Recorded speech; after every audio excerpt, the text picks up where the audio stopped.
episode yang ke-12, mencari keadilan, stop kriminalisasi advokat. Tadi dikatakan di dalam episode ke-11 bahwa Menko Polhukam menulis surat pada Kadipropam untuk menyerahkan pemeriksaan penyidik karena dianggap tidak profesional dan melakukan kriminalisasi. Terhadap surat itu barulah pada tanggal 6 Desember Irwasum menulis surat kepada saya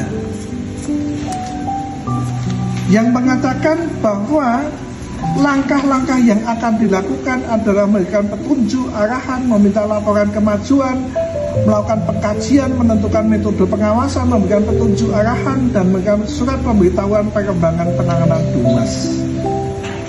Namun ini pun sampai sekarang saya tidak dengar kelanjutannya.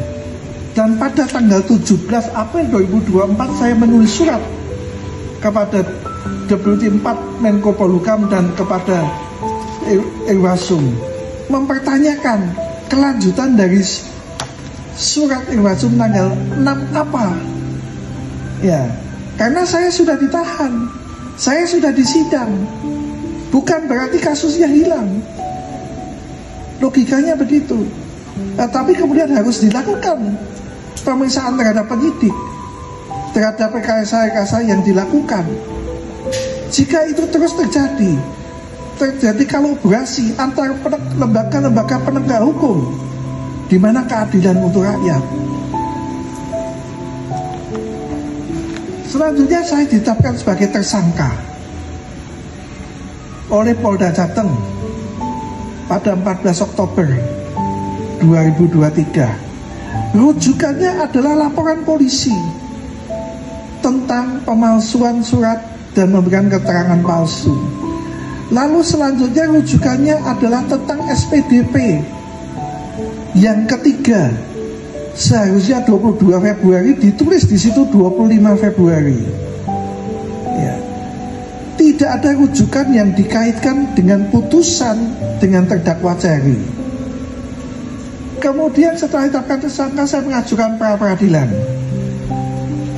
pada tanggal 24 Oktober 2023. Kami mengajukan pra-peradilan dibantu dengan dari Perlindungan Profesi DPC Pradi Jakarta Barat. Di dalam salah satu jawaban bukti termohon, saya menemukan data bahwa penyidik menetapkan saya sebagai tersangka itu antara lain di bukti nomor 13 berdasarkan risalah lelang. Saya hadir sebagai saksi pada waktu pengumuman. Ya. Kemudian saya sebagai salah satu pendiri dari koperasi. Tentang masalah pendiri koperasi pernah juga diungkap di gelar perkara Menko Polhukam. Saat itu ketua rapat menegaskan, kenapa yang ditanya satu orang saja, pada pendirinya 25. Coba tanya pada pendiri yang lain. Ya, itu salah satunya.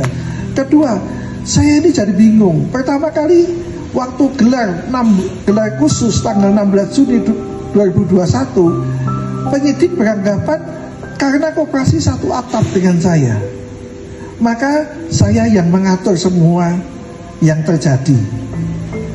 Ya, kemudian saat ini berganti karena saya tanda tangan relas sebagai saksi mewakili koperasi adanya lelang, dan saya sebagai pendiri dianggap bersalah.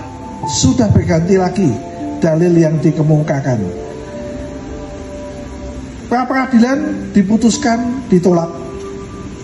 Ya, dengan demikian upaya saya berakhir untuk cari keadilan di posisi pra-peradilan.